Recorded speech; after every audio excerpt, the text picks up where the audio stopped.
El tema del diezmo.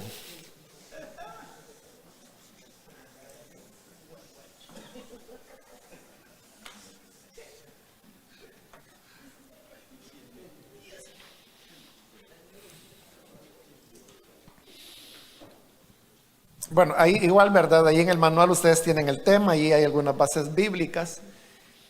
El diezmo, hermanos, la primera vez que se menciona en la Biblia, ustedes saben que es en Abraham, cuando venía de la derrota de los reyes y que aparece Melquisedec, y entonces dice que Abraham le entregó los diezmos de todo. Esa es la primera vez que el diezmo se menciona en la Biblia. Pueden ver de que no hay un momento, ¿verdad?, en el que Dios dice, quiero que entreguen los diezmos, sino que Abraham simplemente reaccionó de esa manera entregando los diezmos.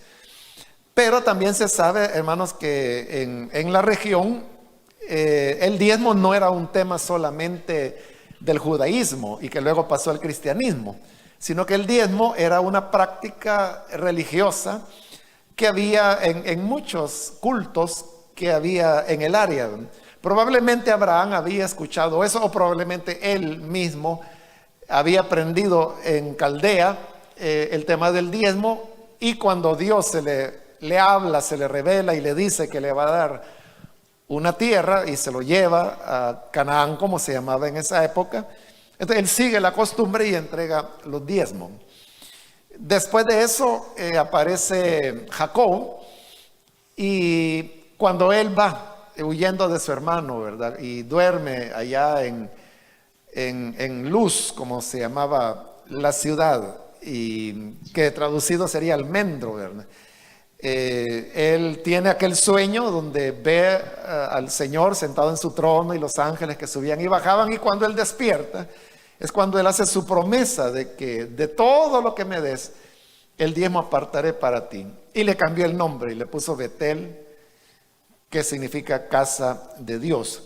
Entonces, tanto en Abraham como en Jacob, hermanos, uno encuentra que la razón que les movió a diezmar era gratitud. En el caso de Abraham, como él venía de derrotar a los reyes y traía todo un botín, entonces él estaba agradecido porque él había librado a su sobrino Lot, había derrotado al enemigo, había recuperado a los cautivos de todas esas ciudades, y además de eso pues había conquistado un botín. Entonces en gratitud viene él y ofrece los diezmos al Señor. En el caso de Jacob es lo mismo, lo digo que él lo está haciendo por anticipado, porque en ese momento Jacob no tenía nada más que su cayado, como dice la Escritura. Pero él hace la promesa, ¿verdad?, que de ahí en adelante todo lo que me dieres, el diezmo voy a apartar para ti. Y se va Jacob y vive 20 años en Padán Aram, donde se casa, tiene sus hijos. Pero él no le ha entregado los diezmos al Señor, aunque Dios le ha multiplicado y le ha bendecido y le ha dado mucho ganado. Pero entonces es cuando Dios le habla y cuando le dice, mira, tienes que regresar y cumplir la promesa que me hiciste. Y la promesa era esa, que tenía que entregar el diezmo de todo lo que Dios le había dado. Entonces cuando él levanta su campamento y va de regreso a tierra de Canaán, que todavía se llamaba así, y en el camino, por seguridad, temiendo él que su hermano lo podía atacar, es que divide sus propiedades en dos grupos, ¿verdad? Dos campamentos. Entonces cuando él viene de regreso, dice eso, ¿verdad? Cuando yo me fui, solo llevaba mi cayado, un bastón de madera. Y ahora que vuelvo de regreso, vengo sobre dos campamentos, es decir, que Dios lo había bendecido grandemente. Pero él vuelve porque tiene que entregar los diezmos como había prometido. Entonces es otra vez, ¿verdad?, una expresión de gratitud. Entonces podemos decir, hermanos, que el diezmo, por un lado, es una expresión de gratitud a Dios. Así lo presenta la Biblia, que los hombres de Dios diezmaron porque estaban agradecidos con Dios. Bueno, 430 años después de esto, aparece Moisés, y entonces se establece el tabernáculo en ese momento donde se va a adorar al Señor, pero también Dios le dice a Moisés que Él ha seleccionado una familia, que es la familia de Aarón, para que se puedan convertir en los sacerdotes que van a estar ministrando en los servicios del tabernáculo. Es el sacerdocio aarónico, se llama aarónico porque son descendientes de Aarón. Entonces, lo hace, establece, llama a Aarón, a sus hijos, los consagra para ser sacerdotes. Ya está construido el tabernáculo, también lo consagra, y entonces ellos comienzan a desarrollar su tarea. Pero recordemos, hermanos, de que tanto Aarón como la familia, el clan o la tribu que era Leví, Dios los aparta para él, para que le sirvan a él. Y por eso es que Dios establece que cuando conquisten la tierra, que toda tribu va a recibir la porción de tierra que Él les ha prometido, excepto la tribu de Leví, porque ellos son los que habían sido apartados para el sacerdocio. Y entonces Dios les da una gran promesa, porque le dice, bueno, para todas las tribus hay tierra, pero para Leví yo soy su herencia. Entonces eso era tremendo, ¿verdad? Cuando Dios les dice, yo soy su herencia, ¿verdad? Entonces, ¿qué es mejor? ¿Tener tierra para trabajarlo, tener ganado para multiplicar o tener a Dios, verdad? Obviamente tener a Dios es una cuestión de fe, ¿verdad? Pero así lo reciben. Entonces, como ellos no van a tener tierras ni ganado, entonces viene Dios y establece que sí van a haber unas ciudades donde ellos van a poder vivir, porque alguna casa tenían que tener, ¿verdad? Y que el sostenimiento de ellos iba a venir de las ofrendas que el mismo pueblo entregara. Entonces es cuando Dios establece, ahí sí bajo la ley, ¿verdad?, que deben entregar el diezmo. Y el diezmo era para el alimento de las familias sacerdotales. Lo que ocurre es que eran miles, ¿verdad? Era toda una tribu. Y tenían que comer los sacerdotes, los levitas, que solo ellos eran miles, pero estaban casados, tenían hijos, tenían hijas, tenían ganado. Entonces sí se necesitaba mucho alimento día a día para poder sostenerlos. Entonces fue que estableció el Señor que el diezmo era para el sostenimiento de los sacerdotes. Entonces, así el diezmo adquiere otro propósito, aparte de la gratitud que ya estaba. Entonces viene Dios y lo establece como un reconocimiento sacerdotal a los sacerdotes. Era la manera como el pueblo agradecía a los sacerdotes por su trabajo de mediación que desarrollaban. Eso es durante la ley. Y esto, hermanos, dura todo el periodo de la ley. Llegamos al Nuevo Testamento. En el Nuevo Testamento Jesús reafirma que hay que diezmar, ¿verdad? Él dice que no hay que descuidar lo más importante de la ley, que es la misericordia, la justicia, ¿verdad? Pero dice sin dejar de hacer lo otro, que él mismo había mencionado, que era que los fariseos diezmaban hasta que si encontraban unas ramitas, una plantita de anís en el camino, ¿verdad?, la cortaban porque servía como especia, pero entonces contaban, ¿verdad? Y si tenía 10 hojitas daban una de diezmo, si tenía 20 daban 2 de diezmo, diezmaban hasta esas hojitas. Entonces el Señor dijo, bueno, eso está bien, no hay que dejar de hacerlo, dijo. Y ahí reafirmó el diezmo, ¿verdad?, pero sin descuidar lo más importante, ¿verdad?, que era la misericordia y la justicia. Entonces ahí vemos que el Señor está reafirmando el tema del diezmo, aun cuando Él había llegado ya para cumplir la ley, porque Él había dicho que ni una palabra ni una jota se moverá mientras no sea cumplido. Eso lo dijo en una ocasión. En otra ocasión dijo, yo he venido para no abrogar, sino que a cumplir. Entonces, obviamente, dándole cumplimiento a la ley, quedaba no abrogada, quedaba cumplida. Él lo dijo claro, no vine a abrogar, vine a cumplir. Entonces, una vez cumplida, ya no había razón para que la ley continuara vigente, y efectivamente no siguió vigente. Por eso es que entra un nuevo pacto, que es el pacto de la gracia. Ahora, en este pacto de la gracia, en Hebreos, y ahí tienen las citas ustedes en el manual, es cuando comienza a explicar que hoy nosotros tenemos un nuevo pacto y por lo tanto un nuevo sacerdocio, que dice que es el sacerdocio de Melquisedec. Y que dice Hebreos que es el mismo Melquisedec que se le apareció a Abraham, y el cual Abraham le entregó los diezmos. Este sacerdocio, según Melquisedec, está presente en Cristo, ¿verdad? Jesús es sacerdote según el orden de Melquisedec, que dice que es un sacerdocio eterno.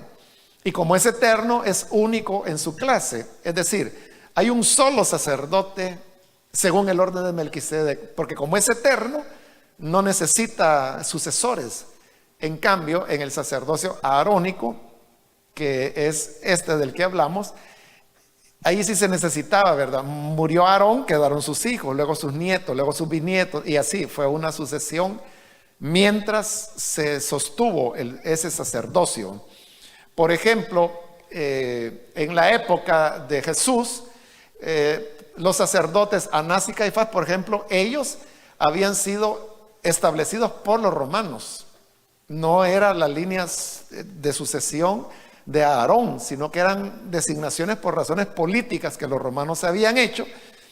Y por eso dice que ese año Caifás era sacerdote. Entonces los romanos se daban ese lujo, ¿verdad? Que no solo designaban al sacerdote, sino que a veces ponían a Caifás, a veces a Anás. Anás era el hombre de confianza de ellos, pero a veces lo alternaban con Caifás. Pero ese año, cuando Jesús fue juzgado, Caifás era el sumo sacerdote. Entonces ya se había perdido la sucesión de Aarón, pero era ya la parte final de la ley. Pero con Cristo, entonces viene ya lo que es el sacerdocio según el orden de Melquisedec.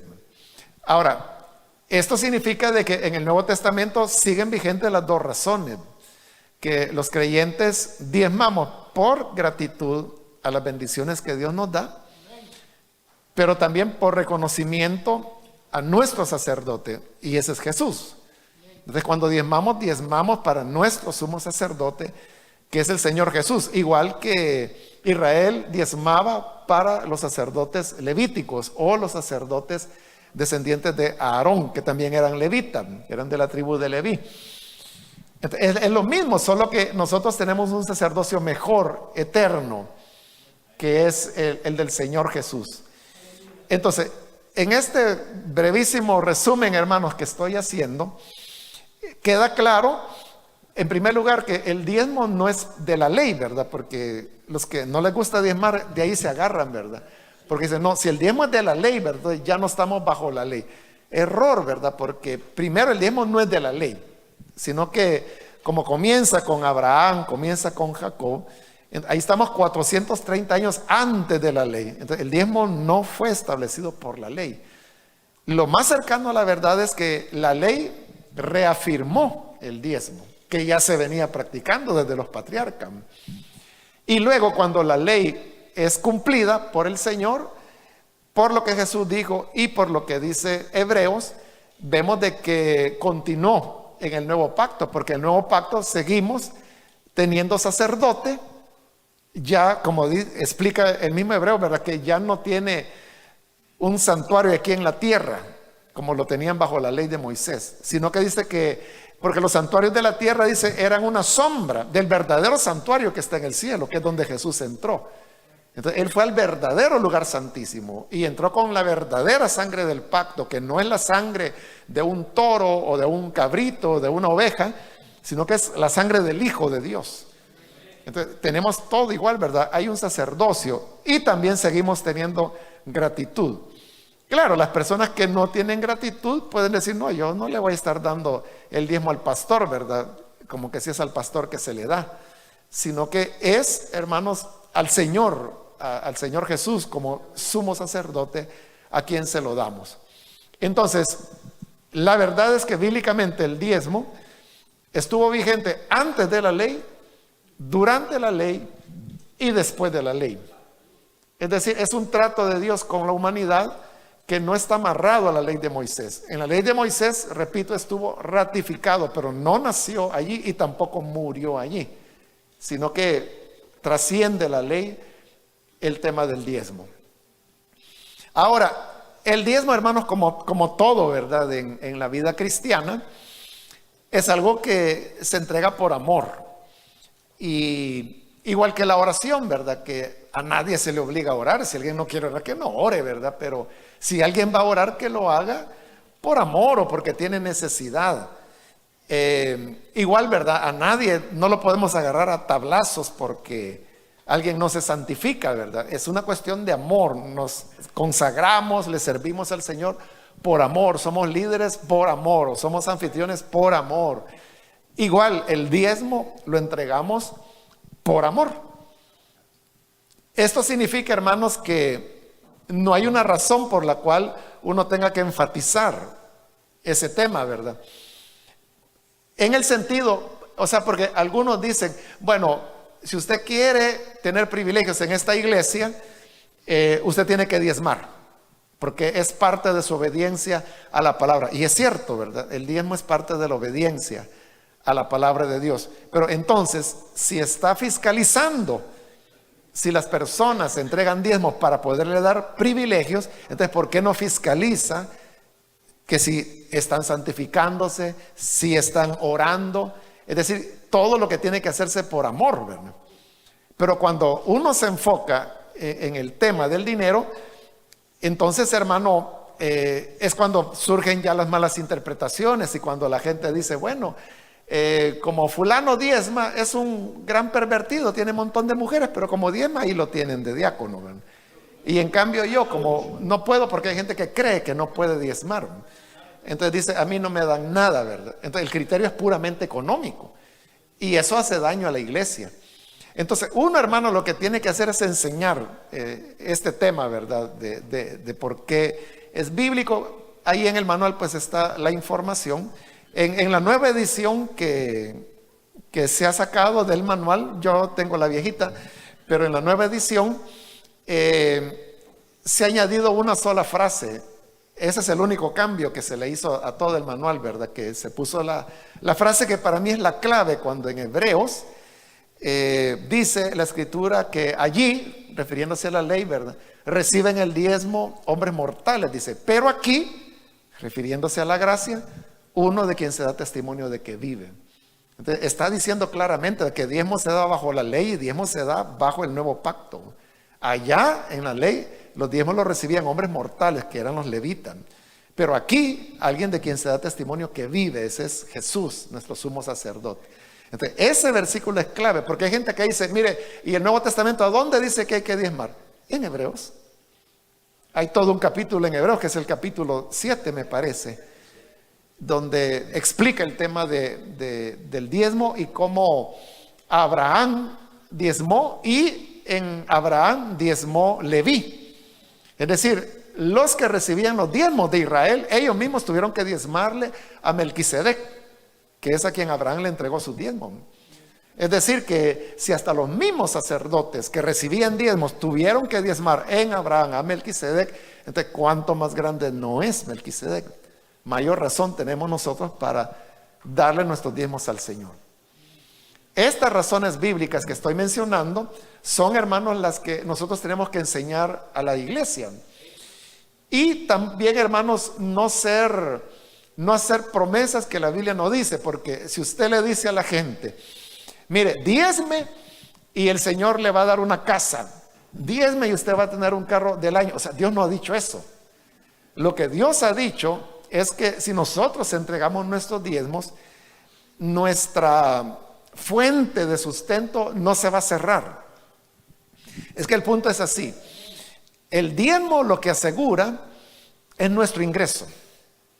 Y ese ingreso usted lo puede recibir por un salario, no sé de dónde usted recibe su ingreso, ¿verdad? Pero cuando usted diezma, de lo que usted recibió, da el 10%. Usted está asegurando ese ingreso. Esa es la promesa, ¿verdad? Que usted asegure el ingreso. La promesa no es que se va a hacer millonario, no es que le van a dar ciudadanía, no es cierto esas cosas, sino que le va a asegurar su ingreso. Del ofrendar, ahí sí, cuando usted ofrenda, para lo cual no hay un porcentaje, la norma es la que dice Pablo en 2 de Corintios, ¿verdad? Que el que siembra generosamente, generosamente cosecha.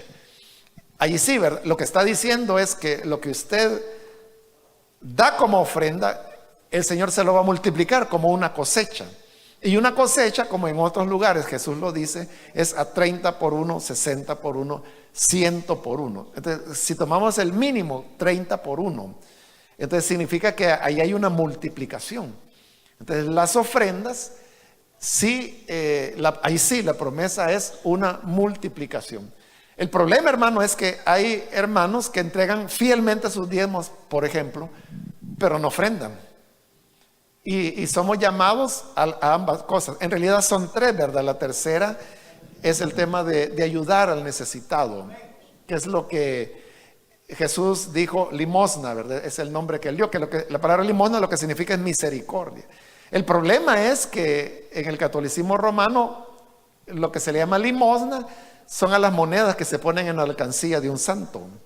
Entonces el catolicismo nos da la idea de que la limosna primero es una miseria, ¿verdad? Son moneditas. Y en segundo lugar es para santos muertos, ¿verdad?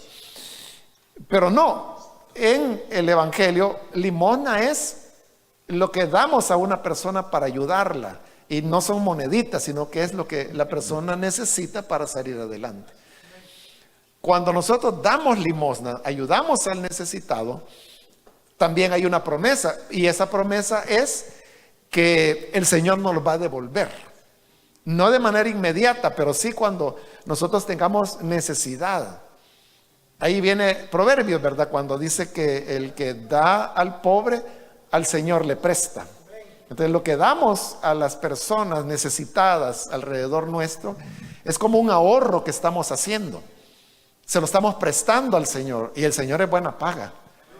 Entonces cuando nosotros estemos en situaciones de necesidad, que uno puede decir, no, pero yo tengo todo cubierto, estoy asegurado. Sí, pero la vida da vuelta, ¿verdad? Y las cosas pueden cambiar. Entonces, al llegar a una necesidad grande, ahí es donde el Señor nos lo va a devolver. Ahora, suponiendo que Dios lo bendice a usted de tal manera que nunca llega esa necesidad y usted se muere, Dios no se va a quedar con la deuda, sino que entonces su recompensa será grande en el reino de los cielos, como Él lo dijo.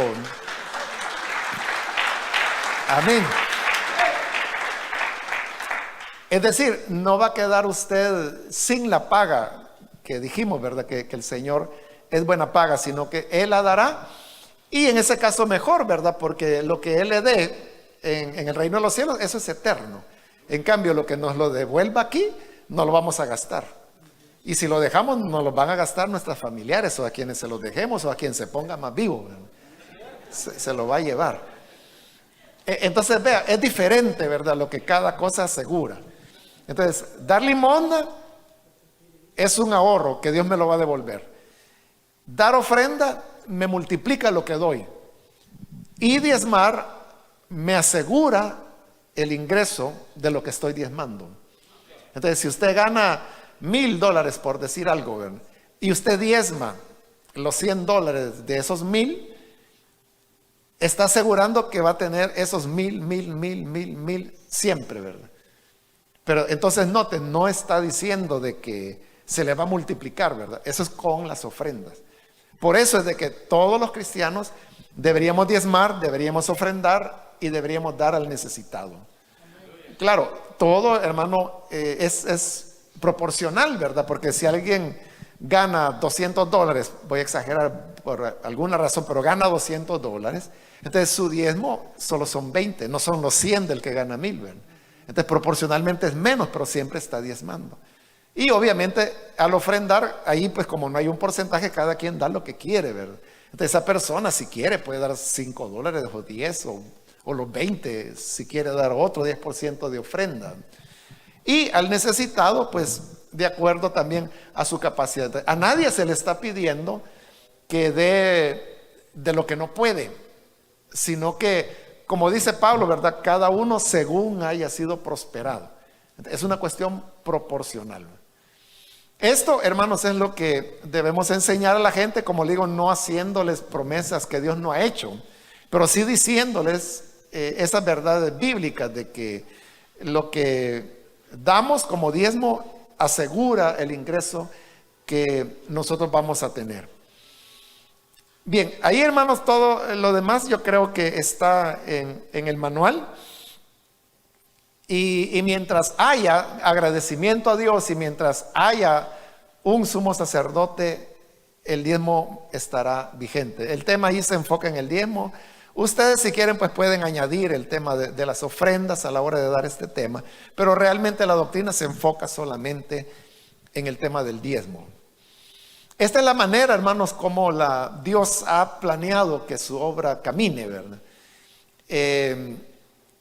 Si usted hiciera un cálculo, por ejemplo, de el promedio de ingreso que tienen los hermanos que van a su iglesia y calcula cuántas personas tienen un trabajo, tienen un ingreso y saque el diezmo de eso mensual, usted se va a dar cuenta que eso, si todos lo hicieran, que ese es el punto, de que si todos lo hicieran, la iglesia tendría lo necesario, ¿verdad? Para todos los proyectos y cosas que uno quisiera hacer, ¿verdad? Pero eso está muy arriba de lo que se recibe normalmente. Entonces, ¿por qué no se llega a ese nivel? Porque la gente no lo está haciendo. Y no lo hace por varias razones. No quieren, o los que piensan que no me alcanza, pero es porque están haciendo las cosas al revés, ¿verdad? Cuando alguien recibe su ingreso, lo primero que tiene que hacer es apartar el diezmo y entregarlo para el Señor. Y el 90% que le queda, ahí tiene ya que comenzar a pagar deudas, cuentas, todo, ¿verdad? Comida, todo lo que tiene que cubrir. Entonces, cuando se hace así, pero se le da al Señor el primer lugar, el Señor honra a la persona, la fe de la persona. Pero si yo lo hago al contrario y empiezo a pagar y a cubrir esto y lo otro, al final no voy a tener nada. Entonces, Señor, tú sabes, no me alcanzó. Claro, porque lo dejé en último lugar. Pero hay que cambiar darle la prioridad al Señor, ¿verdad? Y cuando yo lo hago, ahí es donde va a ocurrir el milagro. Es una cuestión de fe. Es una cuestión de fe. Y yo creo, hermanos, que todos lo hacemos, ¿verdad? Todos diezmamos. Espero, ¿verdad? Que todos los que estemos aquí lo hagamos. Sí, entonces nosotros somos testigos, ¿verdad? De que es cierto que Dios es fiel, que Él no abandona. No significa, hermanos, que no hayamos pasado ciertos momentos críticos, económicos, ¿verdad? En nuestra vida. Pero ahí es donde está la fidelidad del Señor que nos sacó adelante. Así que nosotros debemos hacerlo en primer lugar. Hay personas que dicen, mire, ¿y yo por qué voy a diezmar? Y no, de ahí mismo me da la iglesia, me ayuda, pues. Y bajo esa excusa hay pastores que no diezman. Porque dicen, no, si de todas maneras a mí me lo van a dar, ¿verdad? Porque de ahí va a salir mi salario. No, pero tú cumples tu tarea, o sea, recibes tu salario de la iglesia, diezma de eso, entregándoselo a la iglesia. Entonces, todos, hermanos, tenemos alguien, ¿verdad? A quien tenemos que entregar nuestro diezmo. Y ese es el principio también que se aplica a la iglesia, ¿verdad? Porque en Israel, los levitas que recibían los diezmos también diezmaban. Y el diezmo se lo entregaban a Aarón. Entonces era el diezmo del diezmo el que daban. Entonces, de ese principio es que, por ejemplo, la misión toma el tema de que las iglesias recogen diezmos, pero entregan el diezmo del diezmo, es decir, el 10% de los diezmos a la misión para poder apoyar la obra misionera, ¿verdad? Que está a cargo de la misión. Yo sé que algunos de ustedes están abriendo filiales y no solo en los Estados Unidos, sino que en otros países, ¿verdad? Está bien, está bien. Pero esa, digamos, es la tarea de la misión, de Link Internacional, ¿verdad? Y de hecho, hermanos, yo les puedo decir que como un 90% de lo que el Link Internacional recibe va para sostenimiento de obreros o para iglesias que se están abriendo y que están en lugares, estos obreros que se sostienen están en lugares de mucha necesidad, donde no hay muchos recursos. Entonces yo les puedo mencionar, por ejemplo, la filial de Managua, Nicaragua, filiales en El Salvador de lugares muy pobres, muy necesitados, que nunca los hermanos van a salir adelante, ¿verdad? Porque son pueblos pequeños y además de eso, pobres, ¿verdad? Y hay otras obras donde por las características, por ejemplo, las iglesias que se están abriendo en Europa, igual, ¿verdad? Por ejemplo, hoy para la pandemia hubo que ayudar a iglesias europeas porque allá ustedes saben que allá cerraron antes, ¿verdad? Que acá, y fue terrible. Entonces, obviamente los hermanos cerraron totalmente y tenían que pagar locales, por ejemplo. Hubo algunos europeos, ¿verdad? Dueños de estos locales que comprendieron y les dieron a los hermanos la oportunidad que no cancelaran ciertos meses. Unos, pero otros no, ¿verdad? Entonces, ¿cómo hacían ellos para no perder los locales? Entonces, tuvimos que ayudarles. Eso lo hace el Liga Internacional, ¿verdad? Se está abriendo una nueva filial en Rumanía, en Bucarest, es la capital, ¿verdad? Bueno, allí les comenté en una ocasión que incluso compramos la propiedad, porque resulta que es muy barata la tierra, como $2,500 costó el terreno donde se va a construir la iglesia. Entonces, y eso ya es propiedad de la misión. Entonces, como era barato, ¿verdad? Porque Rumanía es un país también pobre, entonces aprovechamos y ya tenemos la propiedad. No se ha construido todavía, ¿verdad? Hay una casa viejita ahí que es donde hacen los cultos hoy por hoy, pero la idea es que a futuro poder construir. Entonces, por ejemplo, todo eso lo subvenciona el Liga Internacional, ¿verdad? Por eso es que en los boletines que vienen dentro de la guía, se trataba de informar de qué es lo que se está haciendo del Liga Internacional para que ustedes tengan conocimiento de qué es lo que se está haciendo con ese fondo de misiones. Bueno, lastimosamente pues también ya tenemos más de un año de no tener guía. Esa era otra pregunta, hermanos, que tenía que hacerles y que se me escapó. Todavía el trimestre que viene, que ya va a comenzar en julio, todavía no hay guía impresa, porque sucede de que no está funcionando todas las células. Entonces nosotros necesitamos tener una cantidad asegurada de que digan sí, vamos a comprar la guía, ¿verdad? Para poderla imprimir, porque digamos la guía de marzo del año pasado, si no estoy mal, se imprimen como 14,000 guías de célula de adultos, y son otras de niños y otras de jóvenes, ¿verdad? Pero de adultos son 14,000. Si mal no recuerdo, nos quedaron como 11,000, que ya los hermanos no las pidieron porque ya todo estaba cerrado, ¿verdad? Y entonces, ¿qué hacemos con eso, verdad? Entonces yo le dije ya a las hermanas de la librería, que son los que manejan eso, hay que venderlas por libra, ¿no? O sea, venderlas como papel para reciclar. O sea, no hay opción, o sea, no se va a poder utilizar. Tratamos de que al siguiente trimestre se usaran los mismos contenidos, ¿no? Pero lo hicimos muy pronto, ¿verdad? Entonces todo estaba cerrado y se vendieron como 40 guías, algo así. Esas ya quedaron, ¿verdad? Entonces se van a vender como papel, ¿verdad? Reciclado. Tal vez en un par de años se vuelva a publicar, porque son contenidos que muchos ya no pudieron desarrollar porque ya estábamos encerrados. Entonces, pero sí, porque varios de ustedes me han platicado, ¿verdad? Algunos me han dicho, nosotros ya estamos al 100%, otros me han dicho que no solo el 100%, sino que han crecido, ¿verdad? Entonces, si ya hubieran suficientes células que están funcionando, entonces para el último trimestre del año, que sería octubre, noviembre y diciembre, podríamos ya retomar de nuevo la publicación de la guía y que entonces, pero sabiendo de que, porque una buena parte de ellos viene para acá, para los Estados Unidos, ¿verdad? Y es la edición que se imprime primero por cuestión del tiempo, ¿verdad? Entonces se imprime la versión en Estados Unidos y se les envía, ¿verdad? Y la imprenta sigue trabajando allá con las guías que se van a consumir allá.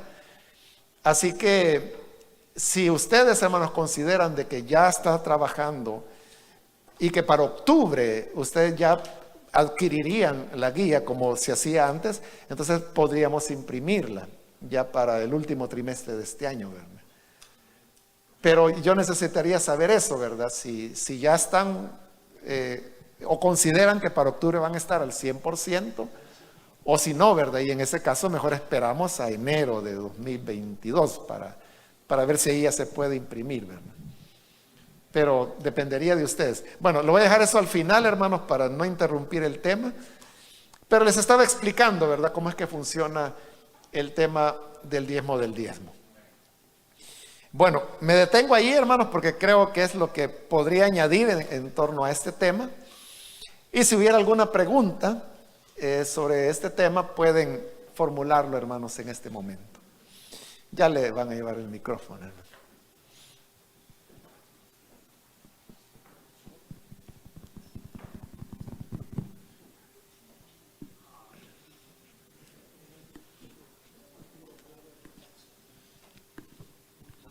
Dios les bendiga, hermanos. Con respecto a lo que tocó usted, lo del diezmo de diezmos, quisiera que pudiera explicarnos más eso. Y eso aplica para los obreros también que salieron de las filiales, salieron a otros lugares. Si los obreros tienen que dar el diezmo de donde salieron, y el pastor de esa filial, de donde ellos salieron, tienen que mandarlo para El Salvador. Es una pregunta que muy a menudo me hacen. Y lo que yo les explico es de que no hay nada normado en cuanto a eso. Y yo sé de que hay iglesias aquí en los Estados Unidos que abren filiales, ¿verdad? Y hacen un acuerdo con el hermano al que envían y le dicen, hermano, nosotros le vamos a cubrir durante un año, por ejemplo, ¿verdad? Y para que usted se estabilice, comience la obra. Y cuando ya usted pueda por sí solo, pues comienza. Y entonces en reconocimiento de ese apoyo que esa filial da, le piden que dé el diezmo del diezmo. Entonces hay filiales que, digamos, ese retorno que están recibiendo puede durar 1 año, 2 años, 3 años. Algunos llevan más de ese tiempo. Y hay otros que dicen, no, hermano, usted hasta ahí llega, pues ya no tiene compromiso con nosotros. Si usted quiere darlo a la misión, puede hacerlo. Entonces, no hay nada uniforme. Yo, hermanos, lo que he hecho es respetar esas disposiciones que ustedes han tomado, ¿verdad? Entonces, cuando un hermano viene y me pregunta y me dice, mira, hermano, yo estoy en tal lugar, yo salí de tal iglesia, me apoyaron, ¿a quién debo darle los diezmos? Entonces yo le digo, ¿cuál fue el acuerdo, verdad? O sea, ¿qué le dijo el hermano que lo envía a usted? Entonces me dice, pues me dijo esto y esto. Pues yo hago eso, ¿verdad? Respetar lo que se les habló. Y en algunos casos me dicen, pues no hubo nada fijo. Entonces yo le digo, pues platique con el hermano a quien le envió y a ver qué le dice, ¿verdad? Lleguen a un acuerdo. Entonces, no hay nada escrito, hermano, en cuanto a eso, de decir que porque se abrió una filial ya tienen que darle a la misión, ¿verdad? Yo entiendo, es una inversión que ustedes están haciendo. Sé que no lo hacen por el dinero, lo hacen por la obra. Pero ustedes quieren un retorno, no porque les paguen, sino que porque eso va a ayudar a abrir en otros lugares, ¿verdad? O sea, yo entiendo eso, no hay problema en que lo hagan. Y entonces es de platicar entre el obrero que enviaron con quien lo envió para llegar a un acuerdo y a decir, pues va a ser toda la vida o va a ser por 1 año, 2 años, 5 años, o usted me va a indicar, ¿verdad? O sea, porque yo entiendo que cada quien lo hace diferente. Entonces hemos respetado esa diferencia. Entonces platicando es como pueden llegar a un acuerdo, ¿verdad? Eso es lo que yo le respondo a todos los que me hacen la pregunta que el hermano acaba de hacer, ¿verdad? Bien, ¿alguna otra pregunta? Sí, hermano, ya le llevan el micrófono.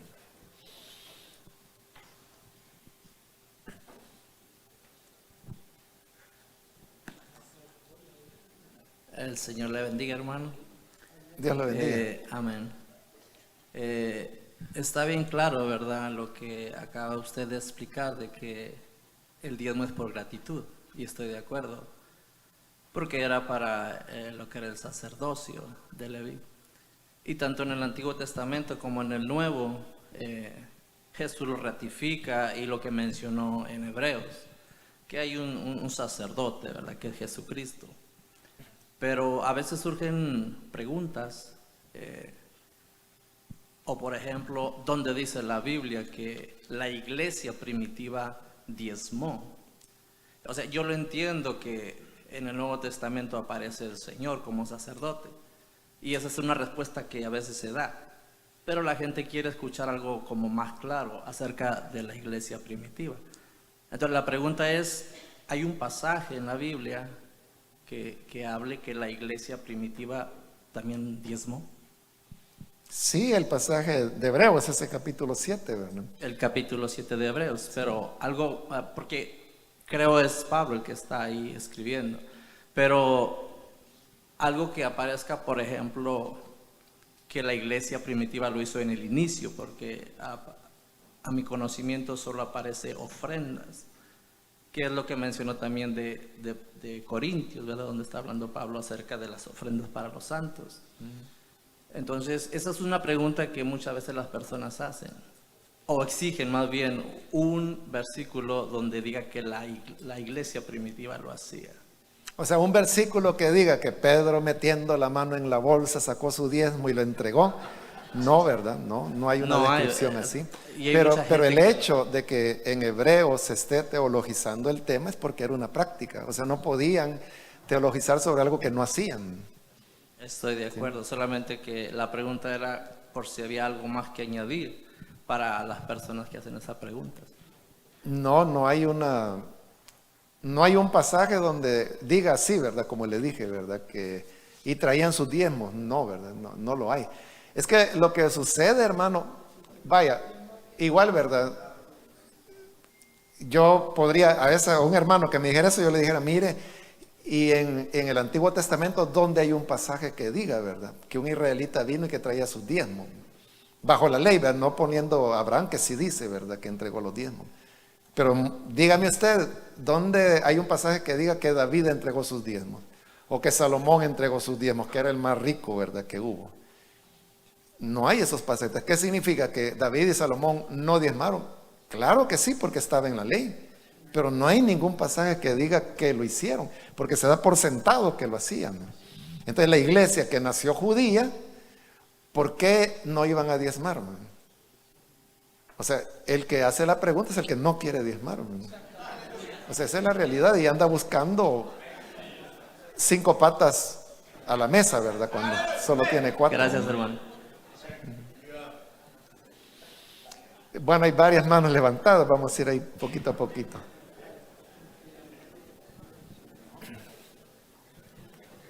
Hermano, quizás en los problemas acerca de esas preguntas de que si hay que diezmar o no, yo pienso que el trasfondo viene en las enseñanzas doctrinales, porque a veces a nuestras iglesias llegan personas que han estado en iglesias bautistas y por lo general han escuchado grandes pastores que aparecen en las redes sociales y ellos dicen no hay que diezmar.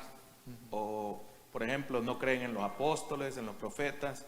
Y pues muchas veces yo he tenido conversaciones con gente así que vienen de otras iglesias y uno tiene que explicarle la luz de la palabra. Y algunos sí se quedan, otros pues se quedan con ese sentimiento, ¿verdad? Pero de igual manera, hemos visto nosotros personalmente en la iglesia que aquellos que siguen la palabra de Dios, es Dios el que los bendice.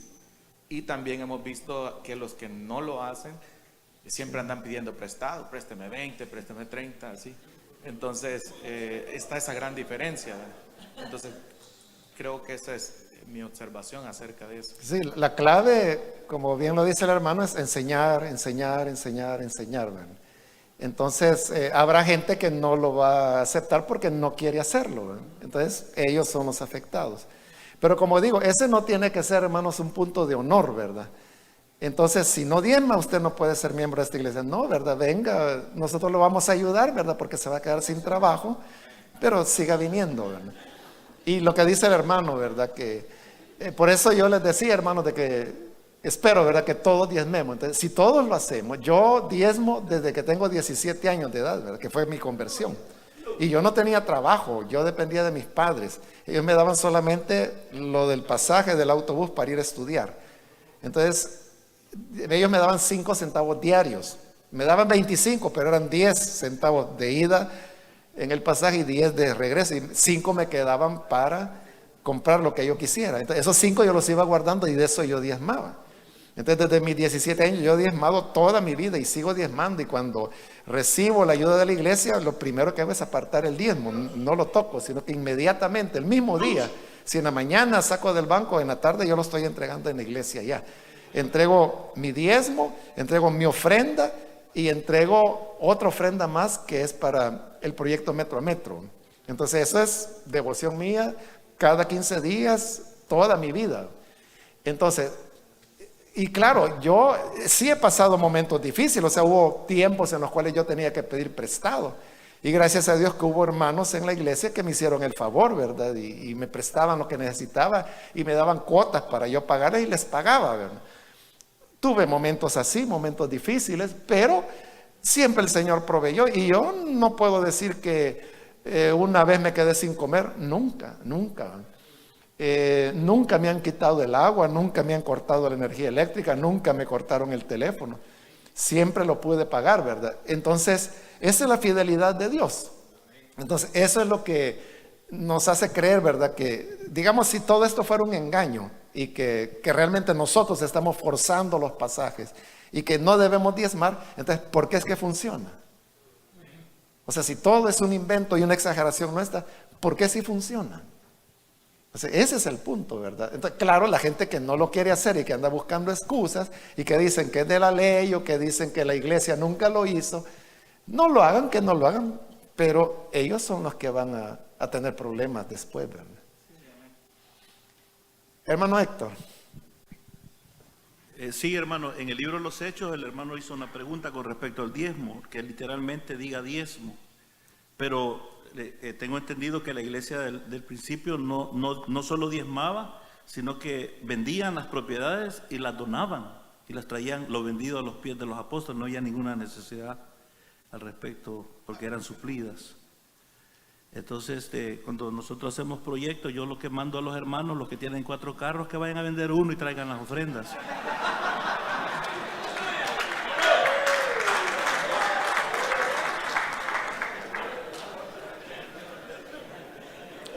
Está bien. Está bien.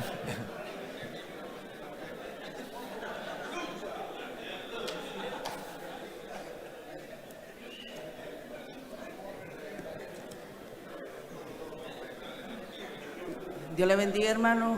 Adelante, hermana. Pero también en Deuteronomio 14:22 está la ley del diezmo.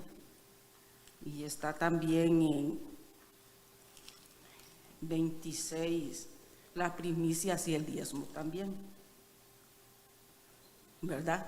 Sí, hermano, así es. Bajo la ley hay muchos pasajes que hablan del diezmo. Ajá, ok. O sea que sí estaba desde el principio. Sí, Con las pero primicias. antes de Deuteronomio fue Abraham, ¿verdad? Ok. Gracias. Muy bien, aquí adelante hay otra pregunta.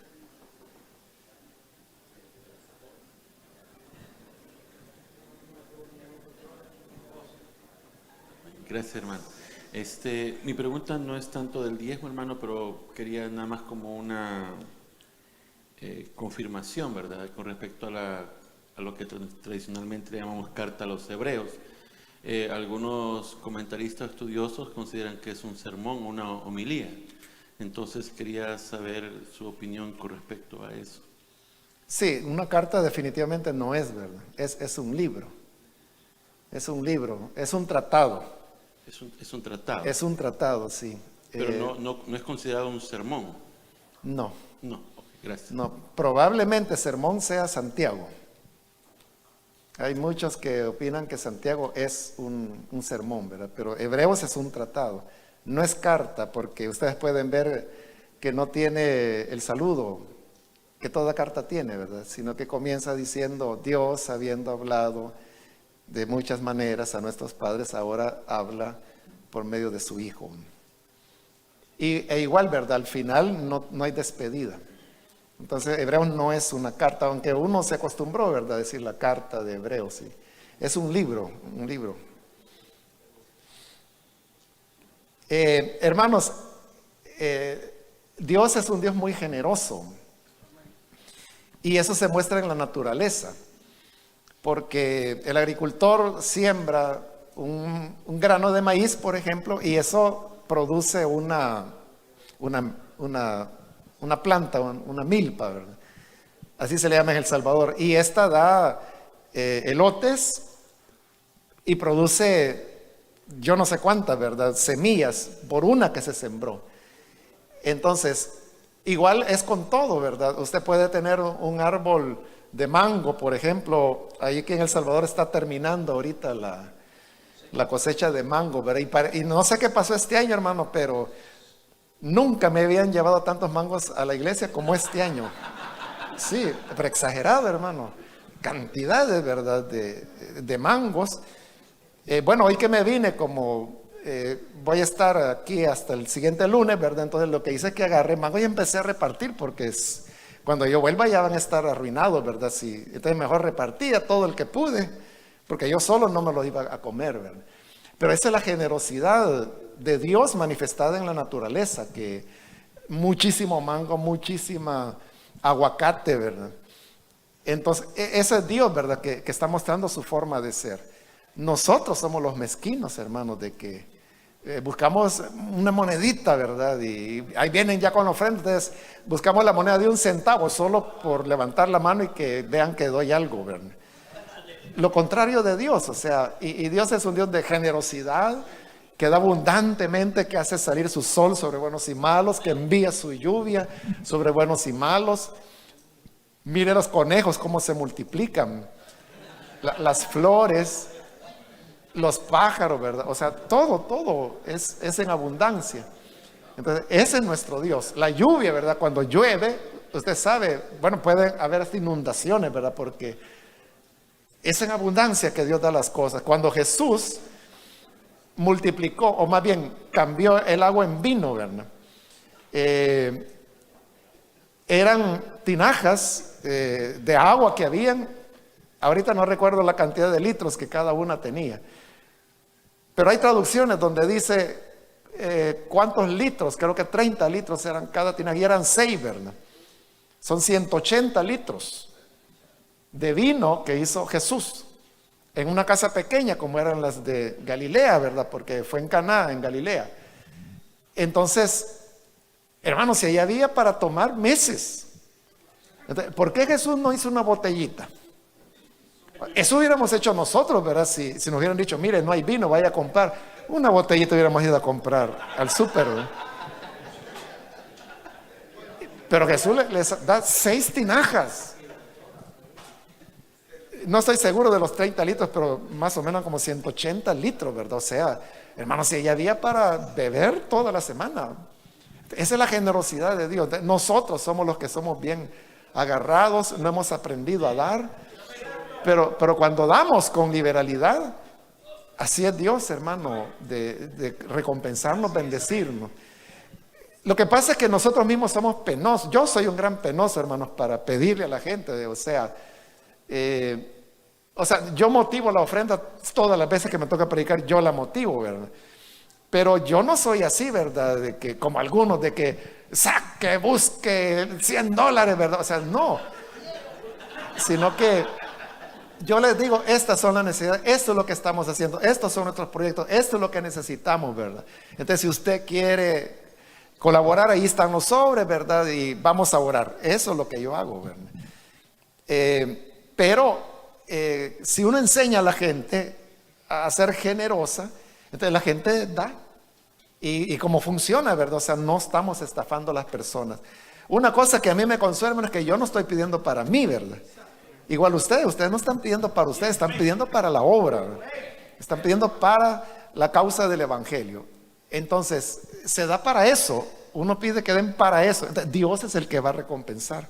Claro, nosotros es nuestra responsabilidad tener gente honrada y honesta que administre correctamente lo que la gente está dando para el Señor, ¿verdad? Que no vaya a haber un vivo ahí que Él se esté pagando sus deudas con eso. Entonces, esa sí es responsabilidad nuestra. Pero si tenemos asegurado eso, sabemos que lo que pedimos es para la obra. Sí, hermano. Allá atrás el hermano Otto está levantando la mano de hace un rato.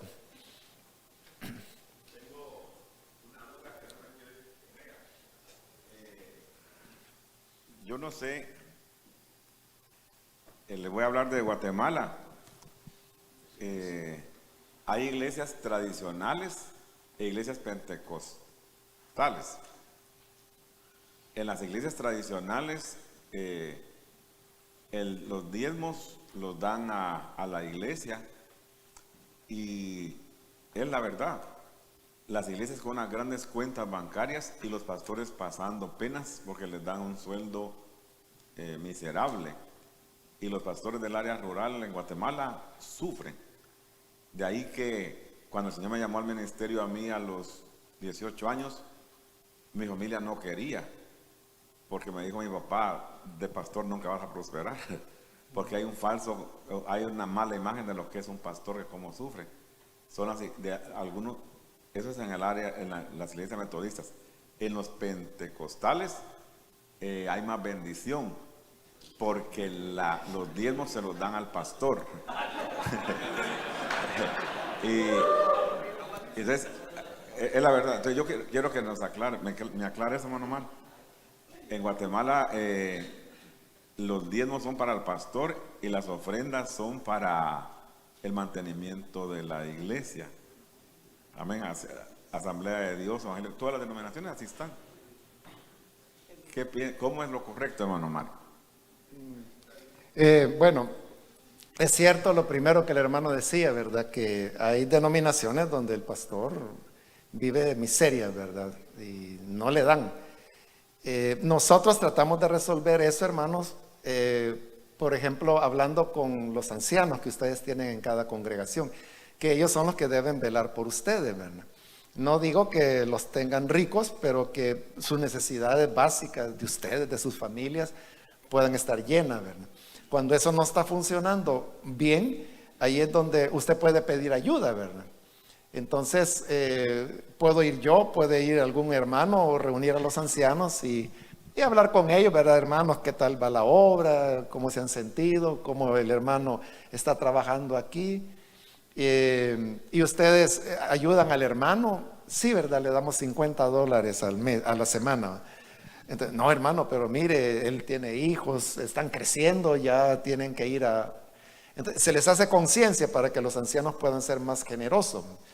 Entonces, en nuestro modelo, ¿verdad? Así se maneja, que el anciano pueda estar pendiente. Hay ancianos muy buenos hermanos, que dicen, bueno, si todo lo que entra aquí es por el ministerio del hermano, ¿verdad? Entonces son generosos.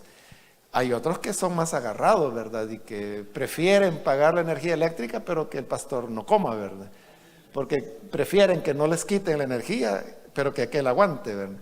Entonces hay que ser equilibrado, ¿verdad? Lo otro que el hermano decía es cierto, ¿verdad? Hay iglesias donde la costumbre es que el diezmo lo recibe el pastor. Es para él y su familia, ¿verdad? Yo, hermanos, no tengo nada en contra de eso. Lo que ocurre es de que hay variantes, ¿verdad? Porque yo conozco, pastores, no de la misión, ¿verdad? Pero conozco pastores que todos los diezmos se los dan a ellos, pero ellos pagan, por ejemplo, todos los empleados que tienen en la iglesia.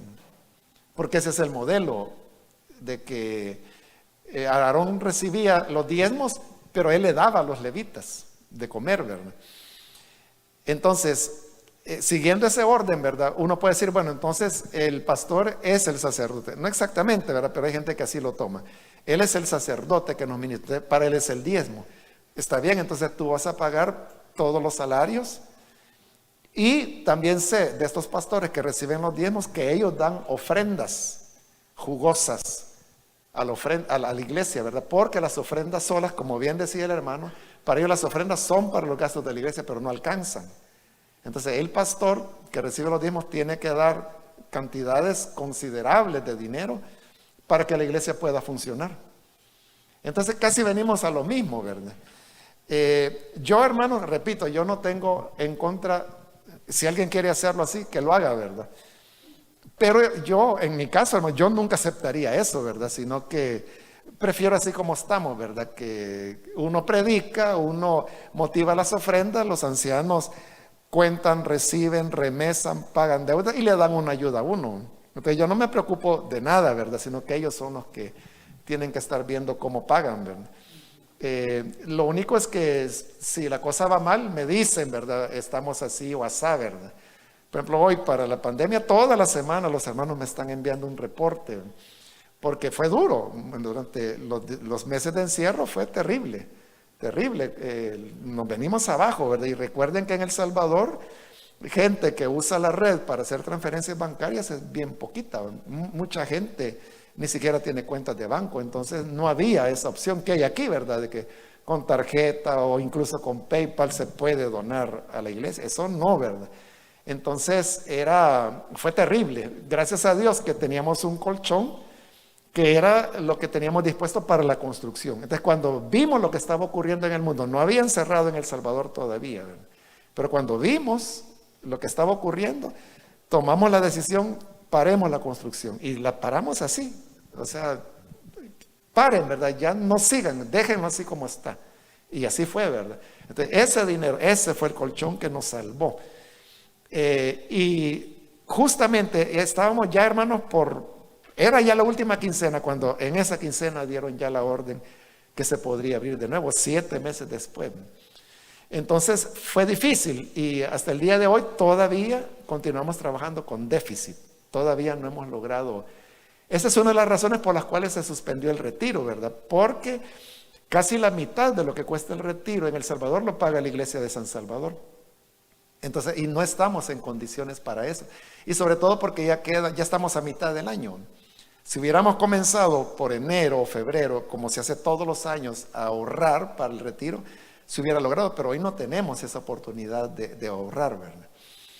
Entonces, yo lo prefiero así, ¿verdad? Recibir una ayuda. Y también, hermano, porque cuando la gente sabe que los diezmos son para el pastor, más se encierra la gente, ¿verdad? Dice, ¿y yo cómo le voy a estar dando de comer a ¿verdad? Que vaya a trabajar, ¿verdad? Ellos creen que nosotros pasamos acostados en una cama, ¿verdad? Y que nos levantamos solo los 45 minutos que predicamos y después nos vamos a dormir, ¿verdad? ¿Sí? Por eso dicen, ¿verdad? Que vaya a trabajar, ¿verdad? Que haga como yo, que trabajo, ¿verdad? Como que si eso hace uno dormir y dormir, ¿verdad? O sea, que prueben a ver si aguantan un día, ¿verdad? Una semana del trabajo que hacemos, ¿verdad? Es cierto que no necesariamente es un trabajo físico de cargar bulto, ¿verdad? Pero es una cuestión agotadora. Ustedes saben, ¿verdad? Que eso de estar oyendo gente, estarlos aconsejando, orientando, estar predicando. O sea, cada vez que enseñamos, que tenemos una predicación, es un esfuerzo mental, físico que hacemos, ¿verdad? Alguien dijo por ahí de que una predicación equivalía a 8 horas de trabajo, ¿verdad? Y imagínense los que predicamos 2 veces el domingo, por ejemplo, ¿verdad? O que predicamos 7 veces por semana.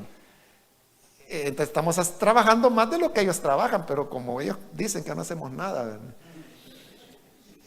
Y cuando saben que el diezmo es para el pastor, entonces pueden agarrarse, ¿verdad? Todavía más. Entonces, digo, yo no critico a las iglesias que lo hacen así, ¿verdad? Está bien. Puede dar abuso, pueden haber abusos, ¿verdad? Pero ahí depende de cada ministro. O sea, el que va a abusar con el modelo que haya, ¿verdad? Pero yo creo, hermanos, de que es más sano y más conveniente hacerlo como lo hacemos, ¿verdad? Que recibimos una ayuda que es determinado por los ancianos en base pues a cómo la iglesia va caminando y va prosperando.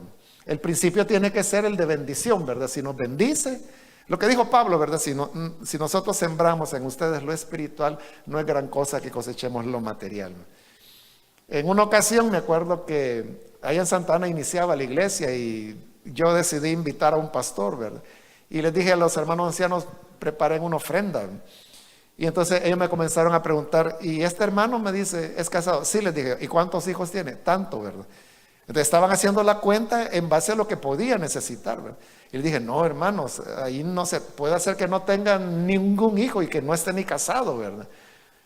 No se le da porque tenga tal necesidad, se le da para compensar por la bendición espiritual que Él nos dé. Entonces cuando venga, oigan el mensaje y si ustedes son bendecidos en base a eso, retribúyanme. O sea, ese es el principio de la Biblia, ¿no? Así deberían ser nuestros ancianos, que en la medida que nuestros ministerios resultan de bendición, espontáneamente ellos digan, pues el hermano merece, ¿verdad?, ser honrado por el trabajo que está haciendo. Ahora, si nos cuesta la predicación, ahí sí, ¿verdad? Hay que orar un poco más para que el Señor nos ayude en su misericordia. Si hubiera alguna otra pregunta, hermanos, hay varias todavía. Ya no me fijé en qué orden iban.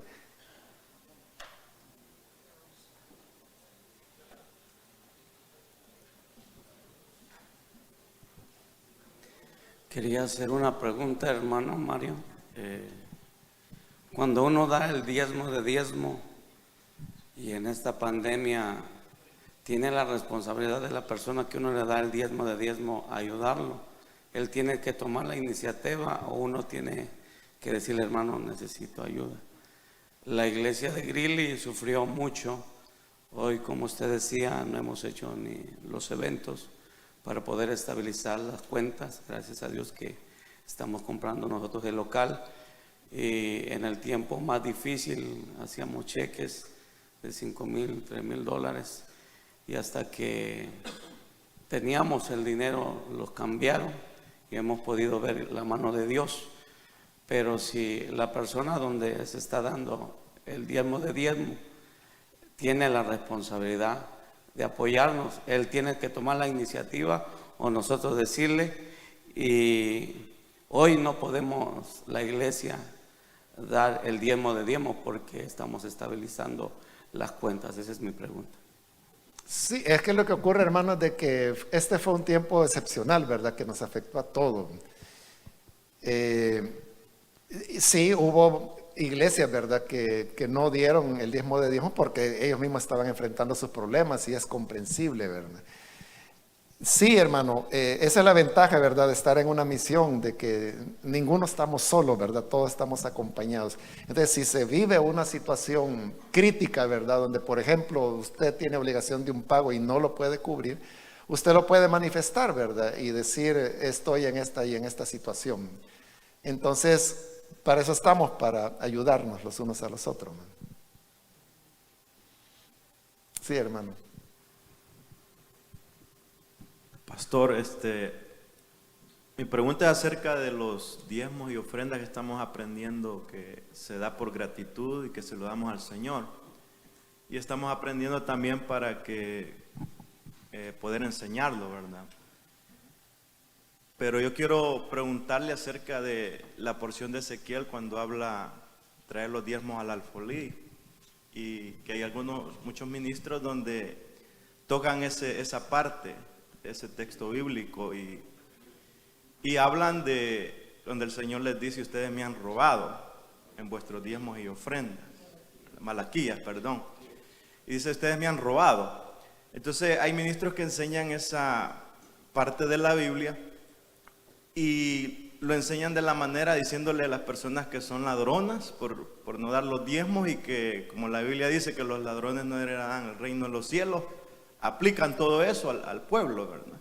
Entonces mi pregunta es si se está dándole la interpretación correcta al hablarlo de esa manera al pueblo, o tiene alguna otra interpretación ese. O sea, es cierto de que Malaquías dice, ustedes me han robado. ¿En qué? Pregúntame, en vuestros diezmos. Es decir, que sí, el profeta dice, ¿verdad?, que no dar los diezmos es robarle al Señor. Pero esa no es la manera más sabia de poder motivar a la gente, ¿verdad? Porque si en la cara yo les estoy diciendo que son ladrones, y peor, ¿verdad?, que no se van a salvar, menos, o sea, a mí, si yo oyera eso, a mí no me motivara a dar diezmo, ¿verdad? O sea, la gente más se cierra. Entonces es una manera muy inadecuada de motivarlo. Entonces mejor hablar de lo positivo, ¿verdad? Porque el mismo Malaquías es el que dice, ¿verdad?, traigan sus diezmos íntegros y verán si no abro la ventana de los cielos para derramar sobre ustedes bendición sobreabundante. Eso es algo positivo, ¿verdad? Entonces, si uno habla eso, entonces la gente puede motivarse. Hay que ser sabio, ¿verdad? Porque en base a amenazas u ofensas, no, la gente no va a dar, ¿verdad? Algún miedoso o alguien que está acostumbrado a que le griten, y que lo insulten, a lo mejor va a dar, ¿verdad? Pero eso son excepciones. Sí. Es que hay gente que está acostumbrada porque así los trataron en su niñez, ¿verdad? Y los pastores que actúan así es por eso, ¿verdad? Que como los maltrataron en su niñez, es el lenguaje que aprendieron, el de la amenaza, el del golpe, el de la ofensa. Entonces ya en el púlpito hacen lo mismo. Empiezan a insultar a la gente, a decirles ladrones, pero no es esa la manera, sino que hay que hablar de lo positivo, de las promesas. ¿Alguna otra pregunta?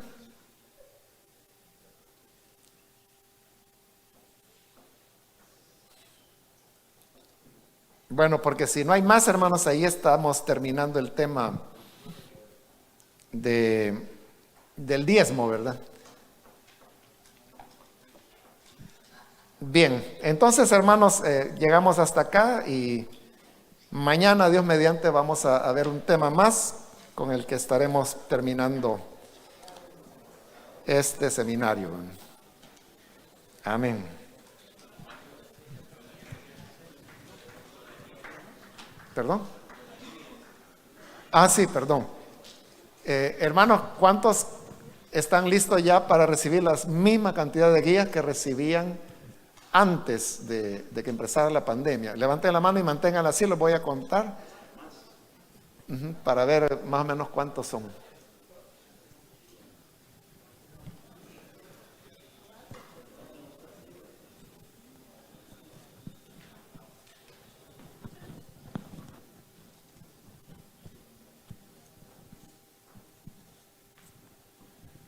$28, está bien. Más o menos andamos por la mitad, en base a la cantidad de obreros que votaron, ¿verdad? Y 28 dicen que sí.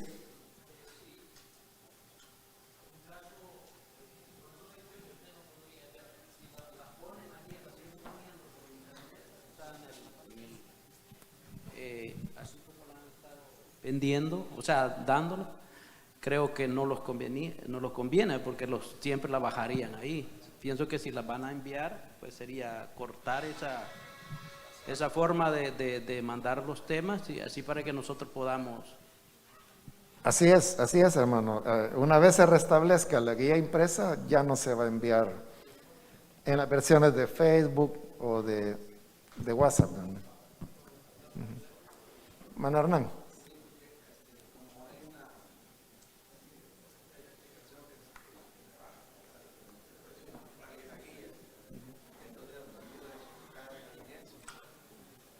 Sí,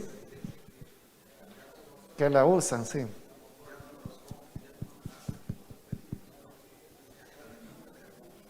Así es, ¿verdad? Recuerden que en una de estas actividades les entregamos incluso el flyer, ¿verdad?